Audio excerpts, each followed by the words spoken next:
दर्शक बंधु नमस्कार। आज नूतन सकाळ आपण मानक विशेष विशेष शुभेच्छा जनाए। आज विशेष सकाळर यही प्रातज्योति कार्यक्रम को आपण मानक विशेष विशेष स्वागत जनाए। ईश्वर आम मानक अनुग्रह करिथिबारु आमने आउ एक नूतन सकाळ देखिबा पाए आमने सुजोग पाइछु। ईश्वर आपण मानक बहुत बहुत आशीर्वाद करंतु। आपण माने এই कार्यक्रम द्वारा उपकृत हेउछंती एथिपाई आमे आनंदित एवं आपण मानक पाई निरंतर आमे प्रार्थना करूछु। ईश्वरंक शिक्षारु आमे दिन को दिन जे प्रकार वृद्धि पाइबा एहा ही এই कार्यक्रम द्वारा मानकर इच्छा। जदि आपण माने लाभवान होउछंती ताले এই कार्यक्रम को आपण मानकर बंधु माननकु आपण मानकर परिजन माननकु आपण माने जणांतु। जदि आप सब्सक्राइब करना ताले ये कार्यक्रम को आपण माने सब्सक्राइब करंतु। आजिर आलोचना अन्य मानक ठारू आशा करुथुबा व्यवहार। अनेक समय रे आमानकर व्यवहार अपेक्षा आमे अन्य मानकर व्यवहार रे अति उत्तम विषय अपेक्षा करू। थरे गोटे तालीम कार्यक्रम चली था एवं जे से तालीम को परिचालना करुछंती से जगह अंशग्रहण करुथिबा लोक माननकु समस्त को धाड़ी रे ठियाबा पाई से मानकु अनुमति देले।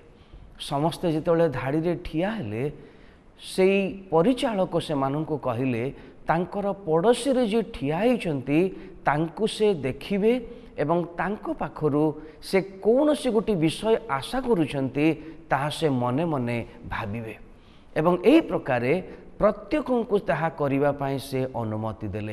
एवं परस्पर पाई से माने जितेबाला प्रत्येक तार पड़ोसी को देखिले समस्ते मन रे गोटे गोटे विषय ताहांको ठारू पाइया पाई से माने इच्छा कले।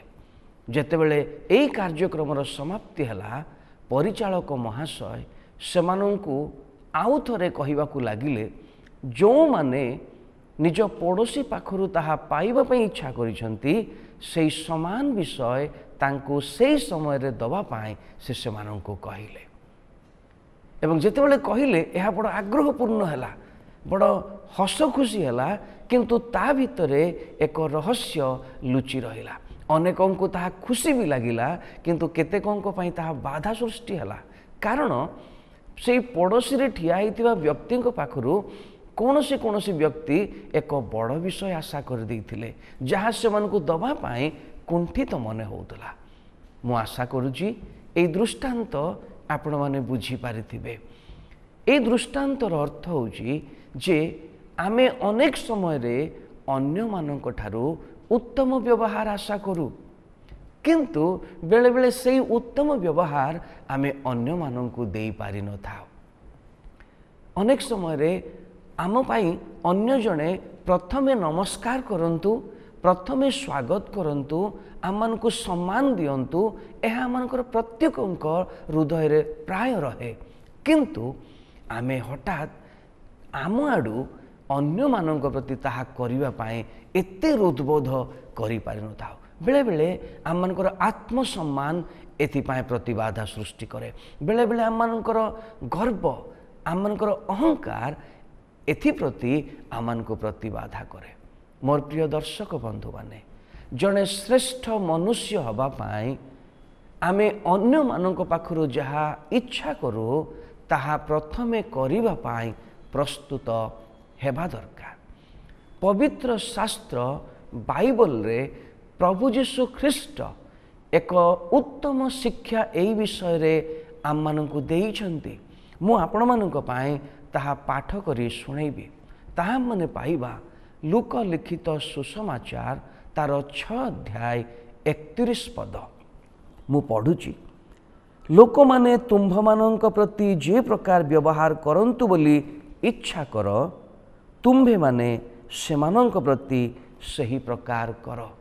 प्रभु यीशु ख्रीष्ट प्रत्येक मनुष्य को एक उत्तम मनुष्य रे परिणत करिया पाई चाहुतिले एवं प्रत्येक मनुष्य से पुरुष हुंतु किंबा स्त्री हुंतु प्रत्येक मनुष्य से माने जहाँ अन्य मानक पाखरु अपेक्षा करती ଅନ୍ୟମାନଙ୍କ ପାଖରୁ ଇଚ୍ଛା କରନ୍ତି ପାଇବା ପାଇଁ ସେହି ସମାନ ପ୍ରକାରର ବ୍ୟବହାର ଆମେ ଅନ୍ୟମାନଙ୍କ ପ୍ରତି କରିବା ପାଇଁ ପ୍ରସ୍ତୁତ ହେବା ଆବଶ୍ୟକ।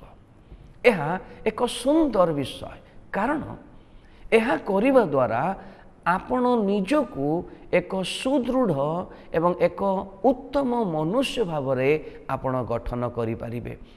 ଉଦାହରଣ ସ୍ୱରୂପ, ଯଦି ଆପଣ ଅପେକ୍ଷା କରୁଥିବା ବିଷୟ ନିଜେ କରୁଛନ୍ତି, ତାର ଅର୍ଥ ଆପଣଙ୍କ ହୃଦୟରେ ସରଳତା ଅଛି, ଆପଣଙ୍କ ହୃଦୟ ପରିଷ୍କାର ଅଛି, ଏହା ଅନ୍ୟମାନଙ୍କ ନିକଟରେ ପ୍ରକାଶ ପାଇବ।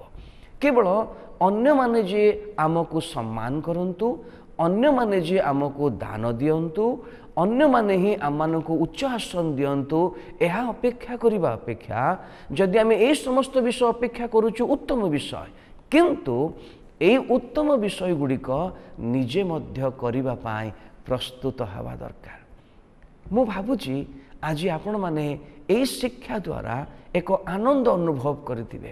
ହୁଏତ ଏହା କରିବା ପାଇଁ ଅନେକ ସମୟରେ କୁଣ୍ଠାବୋଧ ଆସିପାରେ, ଅନେକ ସମୟରେ ନିଜକୁ ସଙ୍କୋଚ ଲାଗିପାରେ, କିନ୍ତୁ ମୋର ଦର୍ଶକ ବନ୍ଧୁ, ଆପଣ ଯାହା ଅନ୍ୟମାନଙ୍କ ଠାରୁ ଆଶା କରୁଛନ୍ତି, ଯଦି ସେହି କର୍ତ୍ତବ୍ୟ ଆପଣ କରିବେ, ତେବେ ଦେଖିବେ ଆପଣଙ୍କ ଜୀବନରେ ଏକ ନୂତନ ଆନନ୍ଦ ଆସିବ। ଏଥିପାଇଁ ପ୍ରଭୁ ଯୀଶୁ ଖ୍ରୀଷ୍ଟ ମଧ୍ୟ ଏହି କଥା କହିଲେ, ଆମମାନେ ଅନ୍ୟମାନଙ୍କ ଠାରୁ ଯେଉଁ ଯେଉଁ ପ୍ରକାରର ବ୍ୟବହାର ଆଶା କରୁଛୁ, ସେହି ପ୍ରକାର ବ୍ୟବହାର କରିବା ଆବଶ୍ୟକ। ଅନେକ ସମୟରେ ଆମେ ଚାହୁଁ ଯେ ଅନ୍ୟମାନେ ଆମକୁ କିଛି ଦିଅନ୍ତୁ, ଅନ୍ୟମାନେ ଆମମାନଙ୍କର ସାହାଯ୍ୟ କରନ୍ତୁ, କିନ୍ତୁ ନିଜେ କରିବା ପାଇଁ ଆମେ କୁଣ୍ଠାବୋଧ ହଉ। ଆଜି ଏହି ଶିକ୍ଷା ଆପଣଙ୍କୁ ପ୍ରେରଣା ଦେବ ଯେ ଅନ୍ୟମାନେ ଆପଣଙ୍କୁ ଯାହା କରନ୍ତୁ ବୋଲି ଆପଣ ଇଚ୍ଛା କରୁଛନ୍ତି, ତାହା ଆରମ୍ଭ କରିବା ଦରକାର। କେବେ ଆରମ୍ଭ କରିବା? ଆଜି ହିଁ ଆରମ୍ଭ କରିବା ଦରକାର, କାରଣ ଆଜି ହିଁ ଆମ ପାଇଁ ମନୋନୀତ ସମୟ। ଆସନ୍ତା କାଲି ବିଷୟରେ ଆମେ ଆଦୌ କିଛି କହିପାରିବାନି। ଯଦି ଆମ ଜୀବନରେ ଉତ୍ତମ ବିଷୟ ଆରମ୍ଭ କରିବାର ଅଛି, ତେବେ ଆଜି ହିଁ ସେହି ସୁଯୋଗ।